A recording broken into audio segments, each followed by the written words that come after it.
सो hi friends, इस video के अंदर हम देखने वाले हैं कि अगर आप एक वर्क एनवायरनमेंट के टास्क को समझना चाहते हो तो इसको समझिए। अब ये हम समझते हैं यहाँ पे कि अगर आपका एक डेली रिस्पॉन्सिबिलिटी निकाल दी जाए, ठीक है, पर्टिकुलर प्रोजेक्ट्स के ऊपर, तो आप उस प्रोजेक्ट में क्या टास्क कर रहे होगे ये मैटर करता है। तो यहाँ पे आप समझिए, दिस इज योर इन्वायरमेंट और प्रोजेक्ट और इंफ्रास्ट्रक्चर, समझ जाइए ये आपका बना हुआ है। ठीक है, कल को आपको एक बोला गया कि आप एक एनवायरनमेंट में एक लॉन्ग टर्म प्रोजेक्ट के लिए एक प्रोजेक्ट को डिप्लॉय करिए। मैं लॉन्ग टर्म की बात कर रहा हूँ। लॉन्ग टर्म के अंदर 3 ईयर, 4 ईयर, 5 ईयर, 7 ईयर हो सकता है। फॉर एग्जाम्पल के लिए आपको अगर बोला गया कि 3 ईयर का एक प्रोजेक्ट है हमारे पास, 3 ईयर, इस 3 ईयर के लिए हमारे पास प्रॉपर कॉन्फ़िगरेशन चाहिए जो एक आर्किटेक्चर के लेवल पे किया जाता है। अब मैं जब कॉन्फ़िगरेशन की बात कर रहा हूं तो याद रखना, जो आर्किटेक्चर डिफाइन करता है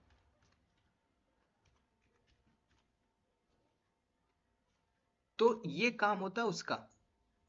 कल को भाई अगर हमें डेटाबेस लेना है, किस टाइप का डेटाबेस लेके चलेंगे, सर्वर लेके चलना है, किस टाइप का सर्वर लेके चलेंगे, तो वो डिफाइन करता है एक आर्किटेक्चर। लेकिन बात यहाँ पे खत्म नहीं होती है, बात यहाँ से शुरू हो जाती है। क्योंकि आपको पता है भाई, जो इन्वायरमेंट है या जो प्रोजेक्ट है जहाँ पे पहले से सारी चीजें डिप्लॉय है, क्या आप उस प्रोजेक्ट को कोई छेड़छाड़ करोगे? नहीं। आपको पता है कि भाई इंफ्रास्ट्रक्चर डिप्लॉय किया गया है, पर्टिकुलर प्रोजेक्ट्स है, उस प्रोजेक्ट्स के ऊपर काम कर रहे हो, जैसे कि यूएसए बेस्ड प्रोजेक्ट में आप काम कर रहे हो। ठीक है, उसमें पूरी डेडिकेटेड टीम काम कर रही है। कल को एक ऐसा सिनेरियो टास्क आ जाता है। अब टास्क में क्या है कि बोला गया है कि नहीं, एक सर्वर चाहिए। अब सर्वर अगर आपसे बोला गया है कि जैसे आप एक कंपनी के अंदर you are the normal user. अब वो यूजर हो सकता है यूजर 1, वो हो सकता है यूजर 2। अगर यूजर को बोला गया कि फॉर डेव के लिए या फिर टेस्ट के लिए हमें एक सर्वर का कॉन्फ़िगरेशन करके दे दीजिए, तो वो ये यूजर 1 या यूजर 2, मतलब जो एक एम्प्लॉय होते हैं वही काम करेंगे ना। तो अब ये लोग क्या करेंगे, जस्ट कंसोल पे जाते हैं as a I am user, और ये लोग जाएंगे सर्वर पे और सर्वर में जाके एक सर्वर को लॉन्च कर देंगे। ये काम नहीं होता है, ध्यान रखना। Mostly the working guy they also don't know कि भाई एक्चुअल में हो क्या रहा है, एक्टिविटीज क्या हो रही है। अगर आपने एक सर्वर ले लिया, मान के चलिए एक्स लार्ज, तो उसमें एक टीम बैठी है ना, जो टीम है आपकी बिलिंग की टीम। तो बिलिंग टीम मैनेज करेगी ना भाई, कल को आपने एक इंफ्रा लिया तो उसका कॉस्ट इंक्रीज हो रहा है। तो जब कॉस्ट बन इंक्रीज हो रहा है इस प्रोजेक्ट के ऊपर, तो भाई कंपनी का तो लॉस हो रहा है ना, मैनेज कहाँ हो पा रहा है। तो जब कंपनी का ऊपर लॉस हो जाएगा तो भाई दिक्कत होगी ना। आपको कंपनी किस लिए रखी हुई है? Manage the cost. तो कैसे कॉस्ट मैनेज करोगे? तो अगर यहाँ पे यूजर 1 या यूजर 2 को बोला गया कि भाई हमारे पास एक लॉन्ग टर्म प्रोजेक्ट है, तो अब आप एक सर्वर जब लेते हो, सर्वर को क्रिएट करने की कोशिश करते हो, तो आप क्या करते हो, जस्ट लॉन्च सेक्शन में जाते हो। तो इसमें बहुत सारी कैटेगरी मिलती है, जैसे कि आपने बोल दिया कि भाई मुझे एक टेस्ट के लिए देना, तो आपने टेस्ट दे दिया। अब यहाँ पे कौन सा ऑपरेटिंग सिस्टम लेके चलना, आप लेके चलोगे। नाउ फोकस हियर, अगर आप T2.micro में लेते हो, ऑन डिमांड में लेते हो, स्पॉट इंस्टेंस में लेते हो, रिजर्व इंस्टेंस में लेते हो, किस पर्पस के लिए लेते हो, ये भी मैटर करता है।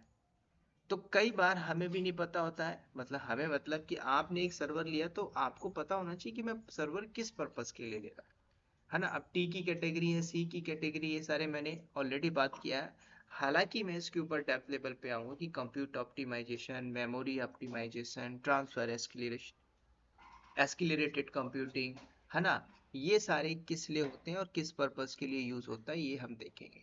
बात आ रही समझ में? तो ये एक टाइप है किसके ऊपर, इंस्टेंस की कैटेगरी है। अब इस कैटेगरी में कल को अगर बोला गया कि भाई हमें C5A लेके चलना है, तो ये तो फ्री टीयर के अंदर है नहीं। अब एक डेवलपमेंट जो टेस्ट करेगा, जो डेवलपर है, डेवलपर के बाद उसको एक टेस्ट के लिए एक सर्वर चाहिए, तो आप क्या उसको हाई कॉन्फ़िगरेशन का दोगे? नहीं। अगर आप ये हाई कॉन्फ़िगरेशन का देते हो तो ये मैंने क्या बोला, यहाँ पे एक बिलिंग की टीम बैठती है। किस कौन सी बिलिंग, ये जो बिलिंग टीम है क्या करेगी, ये पर्टिकुलर इसी प्रोजेक्ट्स के अंदर है, राइट। ये जो टीम काम कर रही है इसी प्रोजेक्ट्स पे काम कर रही है। ये जो लोग बैठे हुए इसी प्रोजेक्ट्स के अंदर काम करने की एक रिस्पॉन्सिबिलिटी है। ये जो एक नॉर्मल यूजर है इसी प्रोजेक्ट के लिए काम कर रहा है।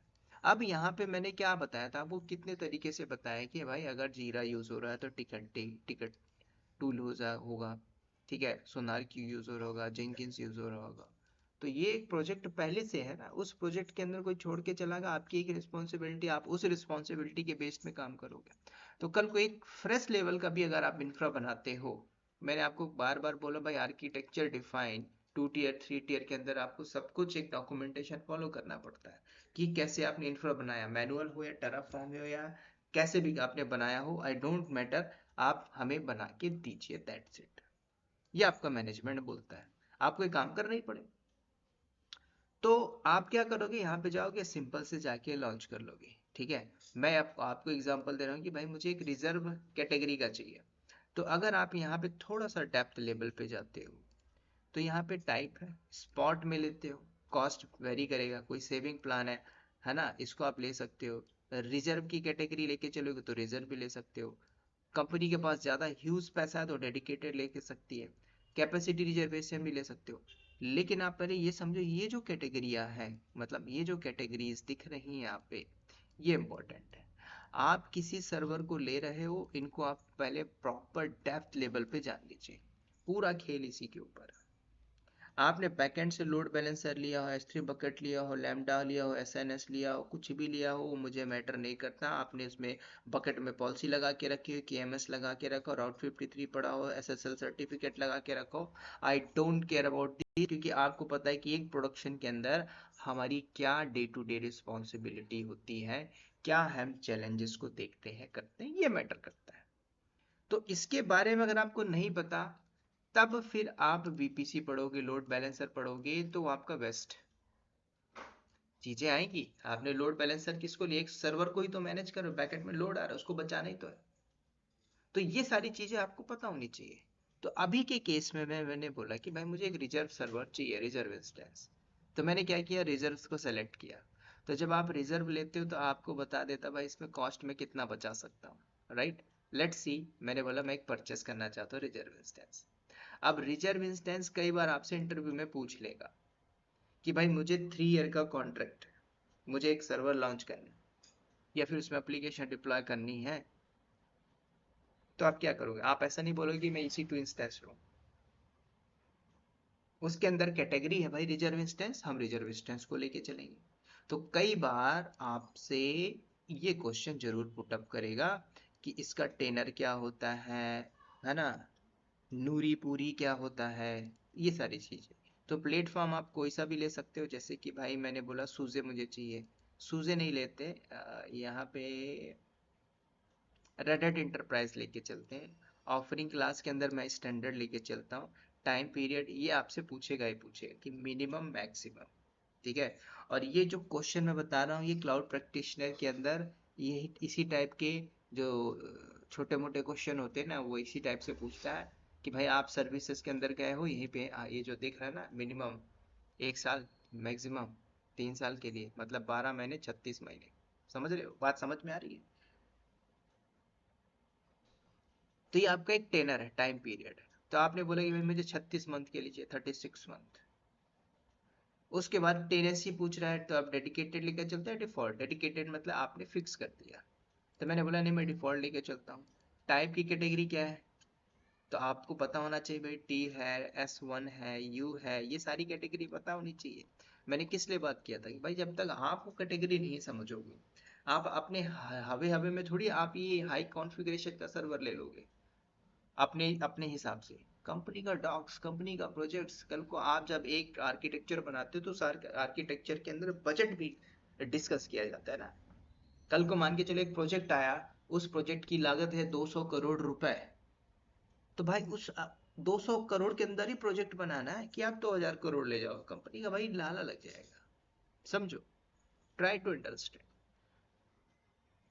तो मेनली फोकस रखना है, यहाँ से आपसे पूछ लेगा टर्म क्या होता है, रिजर्व इंस्टेंस रिजर्व कैटेगरी के अंदर। मैंने यहाँ पे पेमेंट के जो, और यहाँ पे पूछ लेता है कि पेमेंट की ऑप्शंस क्या क्या होते हैं, no upfront, partial upfront, all upfront. अब नो मतलब क्या है, जैसे कि एग्जांपल मैं आपको देता हूँ, आपके पास 1 लाख रुपया है, फ्लैट खरीदना है, लक्ष्मी नगर में जाके तो आपको मिल जाएगा। फ्लैट फ्लैट खरीदना आपको लक्ष्मी नगर में दिल्ली के मिल जाएगा। शकरपुर में चाहिए वहां पे भी मिल जाएगा। आपको कुछ नहीं करना है, आपको 1 लाख रुपए लेके जाना है। जो यहाँ पे डीलर होते हैं, प्रॉपर्टी डीलर, वो आपको दे देंगे। तीनों कंडीशन है। नो फ्रेंड मतलब, पहले नो को छोड़ दीजिए, पहले ऑल अप फ्रेंड समझते हैं। ऑल अप फ्रेंड मतलब आपके पास पता है कि मेरे पास 30 लाख रुपए है, लेकिन वो मार्केट की वैल्यू आपको दिखा रहा है 70 लाख रुपए, लेकिन आप 30 लाख देते हो तो आपको वो 70 लाख की वैल्यू 30 लाख में करके दे देगा। वो होता है ऑल ऑफ फ्रेंड। मतलब आपको दिल्ली के लक्ष्मी नगर में फ्लैट मिल जाएगा, या फिर आप गुड़गांव चले जाइए, गुड़गांव में बड़ी बड़ी प्रॉपर्टी है, वो मिल जाएगी। आप वन टाइम पेमेंट करते हो तो आपको मिल जाएगा। ये ऑल ऑफ फ्रेंड है। पार्शियल मतलब लागत है 70 लाख की, लेकिन आप कुछ अमाउंट दे दीजिए, रजिस्ट्रेशन करवा लीजिए, अगले महीने से हम आपसे डिटेक्ट करते जाएंगे 40-40 हज़ार रुपये महीने का, as per your budget criteria जो है वो सारी चीजें होंगी। पार्शियल आधा अमाउंट दे दीजिए। तीसरा ऑप्शन भी है कि भाई आपके पास कुछ नहीं है, गरीब हो, कोई दिक्कत नहीं, आप अपने डॉक्यूमेंटेशन दे दीजिए, सब कुछ हमारा डेटा फिल करके दे दीजिए, हम आपकी एक नेक्स्ट मंथ से ईएमआई बना देंगे, आप उसको देते जाइएगा। तो तीनों ऑप्शन है, नो अपफ्रंट, पार्शियल अपफ्रंट और ऑल अपफ्रंट। तो कई बार आपसे यहाँ से इंटरव्यू में क्वेश्चन पूछता है कि पेमेंट ऑप्शन क्या होता है और टर्म क्या होता है। इन दोनों के ऊपर आपको फोकस रखना है, दैट्स इट। अब क्या मैं इसको लॉन्च करूंगा? नहीं, आप हम फ्री टियर पे कर रहे हैं ना। अब हालांकि मैं इसको दिखा देता हूँ, आप एक बार सर्च करिए। तो जब आप सर्च करोगे तो इसका कॉस्ट निकल के आएगा। अब इसका कॉस्ट कितना निकल के आया, देखो भाई, आपने लिया AWS के लिए 36 महीने के लिए, भाई इफेक्टिव रेट इतना रुपया आएगा। अब फ्रेंड के रेट में आपके पास इतना पैसा आ रहा है, ठीक है, इतना पैसा आ रहा है। डिजायर्ड क्वांटिटी कितनी चाहिए? अनलिमिटेड चाहिए, आप यहाँ से बढ़ा घटा भी सकते हो। तब आपको लगता है कि नहीं भाई मुझे ये वाला चाहिए, ये वाला चाहिए, पार्शियल चाहिए। अब इसमें तीनों ऑप्शन दे दिए भाई। ऑल अप फ्रेंड में इतना आएगा, देखो पैसा देखो। उसके बाद नो फ्रेंड में क्या है, स्टैंडर्ड में ही मिलेगा, यहाँ से आप कैटेगरी देख सकते हो। उसके बाद एक ऑप्शन ये है। तो अब आप समझिए, अब चार्ज क्या, ये कैसे चार्ज कर रहा है। तो कई बार आपसे डेप्थ लेवल पे पूछेगा भाई ये चार्ज कैसे करता है, मिनट में, आवर में, दिन में, घंटे में। तो आवरली बेसिस पे चार्ज करता है, समझ लो, आवरली बेसिस। जैसे आप मेट्रो सिटीज में रहते हो, तो अगर आप कोवर्किंग ऑफिस जाते हो तो कोवर्किंग में क्या एक डेली दिन का चार्ज कर लेता है।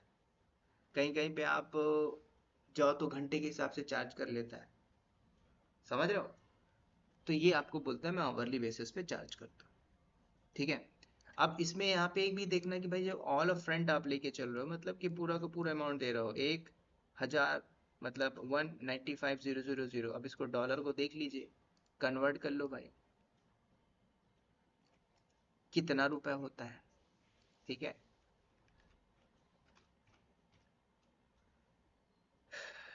रुपीज में, तो यहाँ पे आप देखोगे,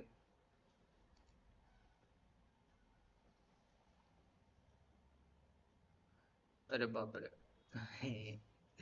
ठीक है, तो यहाँ पे आप देख सकते हो कितना कॉस्ट है ना, 1,95,000 डॉलर है। अब इंडियन में देखोगे तो 1,67,91,000 रुपीज। ये आपका क्या बैठ रहा है, कॉस्ट बैठ रहा है ना भाई। जब आप हाई लेवल के प्रोजेक्ट के अंदर बैठते हो तो ये सारी चीजें देखी जाती है ना। बड़ी बड़ी कंपनियां थोड़ी सोच रही है ये उनके लिए 1 करोड़ 2 करोड़ मायने रखता है क्या, समझ रहे हो। तो ये सारी चीजें पूछता है आपसे डेप्थ लेवल पे। और कम चाहिए तो भाई आप इतना भी दे सकते हो, $77। आवरली बेसिस पे चार्ज करेगा, 4 रुपए लगेगा, ठीक है। तो विच वन इज बेस्ट, वो मैटर करता अप टू कंपनी का एनवायरनमेंट क्या है, ठीक है। अब जैसे हमने सेलेक्ट कर लिया कि भाई मुझे चाहिए कौन सा, ये वाला, ठीक है, ये, ठीक है। तो आप क्या करोगे, ऐड टू कार्ड मारोगे। उसके जैसे और सस्ता ले लेते हैं, ऐड टू कार्ट किया, व्यू कार्ट किया। जैसे मैंने व्यू कार्ट किया, इनफैक्ट टर्म ऑर्डर सब कुछ रहेगा भाई। आप यहाँ पे प्लेस ऑर्डर मर दो, जैसे आप ऑनलाइन में बुकिंग करते हो ना, ऐसे होगा। अब ये कौन करेगा, बिलिंग की टीम। अब यहाँ पे एक डेडिकेटेड टीम होती है जो प्रोजेक्ट के अंदर ना टास्क होता है, इंपॉर्टेंट होता है, वो कौन करता है, क्या IAM यूजर करेगा। ये भी सारी चीजें मैटर करती है, जो मैं आपको डेप्थ लेवल पे बताऊंगा। तो डेली वर्क के अंदर, प्रोजेक्ट के अंदर क्या काम होता है, सब कुछ बता के चलूंगा, बस बने रहना मेरे साथ। ठीक है, बोलोगे कुछ लोग ने बोला sir you are not uploading videos, यार मेरे इस आई में ब्लर दिख रहा है तो इस वजह से मैं नहीं बना पा रहा, लेकिन कोशिश करके मैं आ रहा हूँ, बना रहा हूँ। ठीक है, पैशन है मेरा तो पैशन छूटेगा नहीं।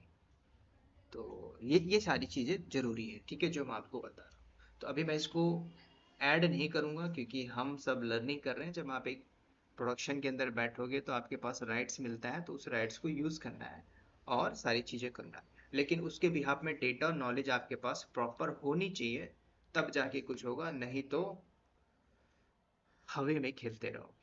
ठीक है, तो चलिए इस वीडियो में इतना ही। और वट एवर द माई जो मेरी क्लासेस हैं अपडेट करूँगा, कल शाम को मैं आपको प्रॉपर अपडेट कर दूंगा क्लास कैसे कब होगी डेवऑप्स की। तो वीडियो जरूर देखिएगा। तो चलिए इस वीडियो में इतना है, मिलते हैं नेक्स्ट वीडियो में। Bye bye, take care and wish you all the best.